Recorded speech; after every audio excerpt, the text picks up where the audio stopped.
بسم الله الرحمن الرحيم. السلام عليكم ورحمة الله وبركاته.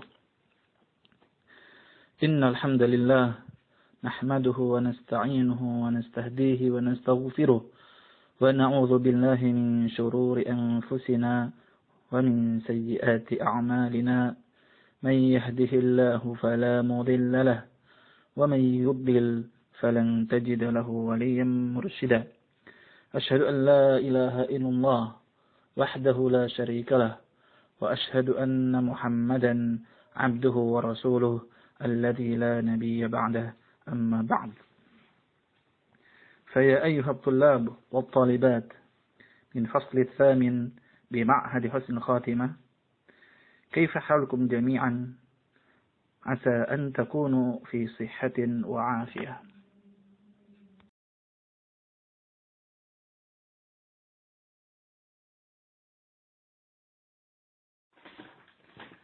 الحمد لله، في هذا اللقاء سنواصل دراستنا عن كتاب الصلاة، والموضوع الذي سندرسه اليوم هو صلاة الكسوفين.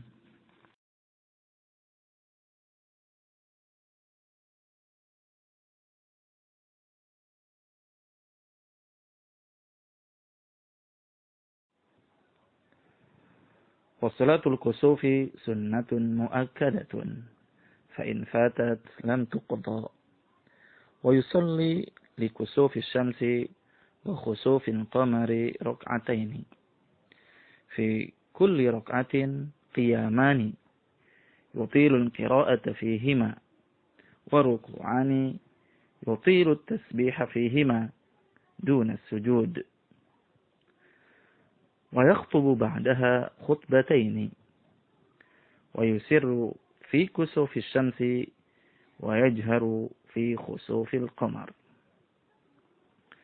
Salat gerhana, baik matahari ataupun bulan, hukumnya sunnah muakkad. Jika telah ketinggalan waktunya, maka tidak perlu diqadha.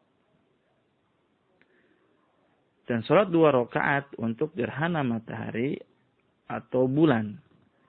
Di dalam setiap rakaat berdiri 2 kali dengan memanjangkan bacaan surat Al-Quran, dan ruku 2 kali dengan memanjangkan bacaan tasbih. Sedangkan di waktu sujud maka tidak memanjangkan bacaan tasbih. Dan setelah sholat, kemudian imam membaca 2 khutbah. Imam tidak mengeraskan suara ketika membaca Al-Fatihah dan surat lainnya pada saat sholat gerhana matahari. Sedangkan pada sholat gerhana bulan, hendaknya ia mengeraskan suaranya ketika membaca surat Al-Fatihah dan surat lainnya. Para santri semuanya, dari sini kita bisa mengetahui bahwasannya hukum sholat gerhana, baik gerhana matahari ataupun gerhana bulan, adalah sunnah muakkad. Sunnah yang sangat dianjurkan untuk kita laksanakan. Namun, apabila waktunya telah habis, maka kita tidak perlu untuk mengqadhanya. Sholat gerhana ini, jumlah rakaatnya adalah 2 rakaat. Namun ada perbedaan dengan sholat yang lainnya. Dalam sholat gerhana ini, dalam setiap rakaatnya terdiri dari 2 kali berdiri dan 2 kali ruku. Nah, ketika berdiri ataupun ruku ini, kita dianjurkan untuk memanjangkan bacaan kita. Ketika berdiri, maka dianjurkan untuk memanjangkan bacaan Al-Qur'annya. Sedangkan ketika ruku, dianjurkan untuk memanjangkan bacaan tasbihnya. Dalam sebuah riwayat disebutkan bahwasannya pada berdiri yang pertama, di rakaat pertama, itu dianjurkan atau disunnahkan membaca surat Al-Baqarah. Pada berdiri yang kedua, di rakaat pertama membaca sekitar 200 ayat. Kemudian di rakaat kedua pada berdiri yang pertama dianjurkan membaca sekitar 150 ayat. Sedangkan pada berdiri yang kedua di rakaat kedua membaca ayat Al-Quran sekitar 100 ayat. Kemudian pada ruku. Di ruku pertama, rakaat pertama memanjangkan tasbih sekitar atau seperti halnya membaca 100 ayat. Kemudian di ruku kedua pada rakaat pertama memanjangkan tasbih sama sekitar membaca 80 ayat.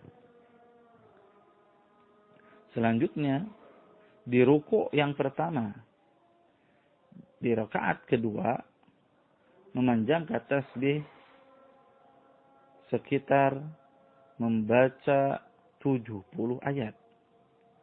Dan di ruku kedua, di rakaat kedua, memanjangkan tasbih sekitar membaca 50 ayat.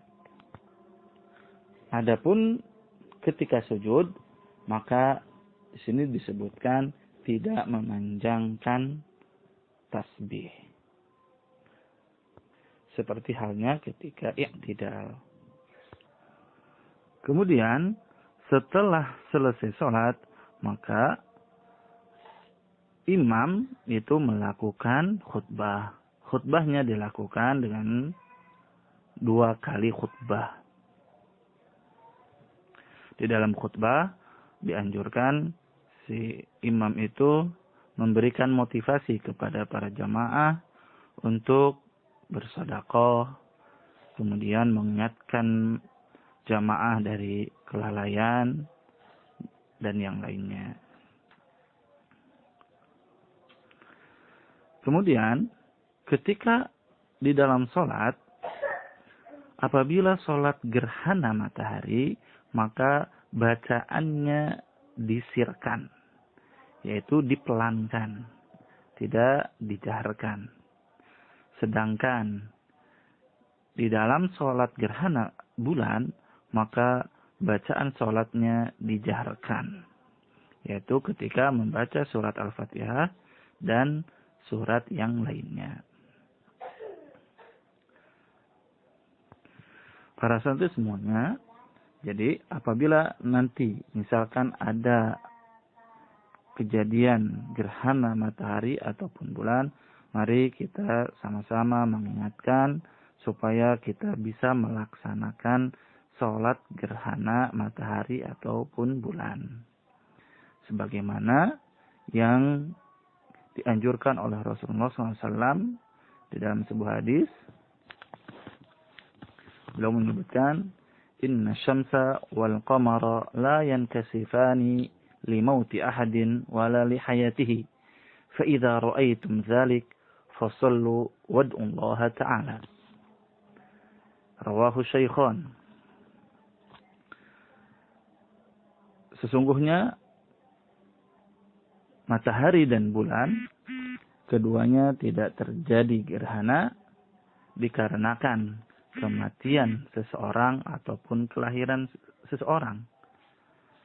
Maka apabila kalian melihat hal tersebut, maka salatlah dan berdoalah kepada Allah Ta'ala. Riwayat Bukhari Muslim. Mudah-mudahan kita semuanya bisa mengikuti dan melaksanakan apa yang dianjurkan oleh baginda kita Rasulullah sallallahu alaihi wasallam.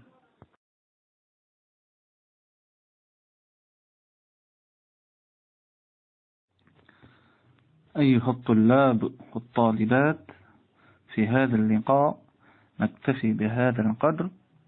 العفو منكم. شكرا على اهتمامكم، والسلام عليكم ورحمة الله وبركاته.